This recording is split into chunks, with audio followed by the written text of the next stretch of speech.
తనకు రాజకీయాల్లోకి వెళ్లే ఉద్దేశం లేదని రేణు దేశాయ్ స్పష్టం చేశారు. ప్రెస్ మీట్లో ఓ మీడియా ప్రతినిధి తనను టార్గెట్ చేసి పెద్దగా అరిస్తేనే తాను కూడా పెద్దగా అరిచారని వివరించారు.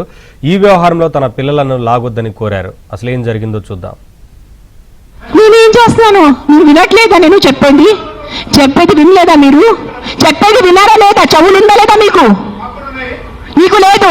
నేను ఎంతసేపు మాట్లాడాను? ఏం విన్నారు మీరు? దాంట్లో ఏసీలా కూర్చొని మీరు ఒక మాట చెప్పండి. యాక్సిడెంట్స్ జరుగుతున్నాయి. మీరు వెళ్ళి హీరో హోండా కంపెనీ మూసేస్తున్నారా?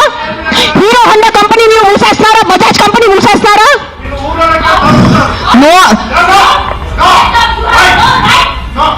ఏదో ఒకటి నోరు తెరిచి మాట్లాడుతున్నారు సెన్స్ లేకుండా. ఎంత చెప్పండి మీరు. 1 సెకండ్.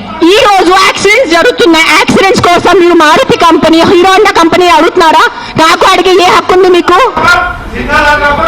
నువ్వు ఏం చేస్తున్నావు ప్రాణాల కోసం? ముద్దు చెప్పు. వచ్చి ఉట్టి నోరెప్పేసుగా మాట్లాడటం. సార్ నువ్వు ఒకటే అడుగుతాను కాదు, ఆ వ్యక్తిని ఒకటే అడగండి. ఆయన ఎంతమందిని కాపాడారు? ఒక్క మాట అడగండి. ఆయన ఈ రోజు వరకు ముసలాయన ఈ రోజు వరకు ఎంత మందిని కాపాడారు? ఎంత పిల్లల్ని కాపాడారు? ఎంత మనిషిని కాపాడారు? ఎంత మందిని పిండి పెట్టారు? ఆ మనిషిని అడగండి. నోరెప్పదు. I just came from the DOC press conference. First, let me clarify one thing. I'm not joining politics. So stop spreading the rumor. నేను ఏం politics join అవుతున్నాను? నాకు అసలు ఇష్టం లేదు politics join అవటం. I'm happy with my NGO work. I'm happy with whatever social service I do in my personal time. So నేను politics join అవ్వట్లేదు. Second, I did not scream at a media person. వాళ్ళు తప్పు thumbnails రాస్తున్నారు. There was some 55-year-old guy who walked into the press conference and started shouting at me, and he's coming on the stage to literally almost to hit me or something like that. And then the security and the other volunteers got hold of him. That's why I got so angry with him. I'm not shouting at press. I have utmost respect for the press. I will never shout at press.